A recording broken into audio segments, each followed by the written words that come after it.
গণতন্ত্রের মূল কথা হচ্ছে জনগণের সার্বভৌমত্ব, সমাজতন্ত্রের মূল কথা হচ্ছে সমাজের একটা শ্রেণীর সার্বভৌমত্ব, রাজতন্ত্রের মূল কথা হচ্ছে রাজাই হচ্ছে রাষ্ট্র ব্যবস্থার সার্বভৌম কর্তৃপক্ষ।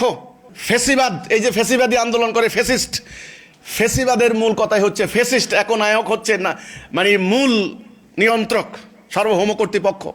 কিন্তু ইসলামের কথা হচ্ছে আল্লাহই হচ্ছেন সার্বভৌমত্বের মালিক। কুলিল্লাহু মালিকাল মুলক, মুলকের মালিক কে? আল্লাহ। সুতরাং তার আদেশ ছাড়া কারো আদেশ মানা যাবে না। এই কথাই হচ্ছে লা ইলাহা ইল্লাল্লাহ। কথা পরিষ্কার? আদেশ মানব কার? হুকুম মানব কার? আল্লাহর। অন্যকে অস্বীকার, অন্যকে, লা শব্দটা কিন্তু লা, প্রথম কি লা মানে অস্বীকার। কাকে মানি না? আল্লাহর হুকুম পরিপন্থী যা আছে এটাকে কোরআনে বলা হয়েছে গয়রুল্লাহ, তাগুত, অস্বীকার করতে হবে। অন্য আল্লাহর হুকুম পরিপন্থী সমস্ত অস্বীকার করার মধ্য দিয়ে আপনার ঈমানের যাত্রা শুরু।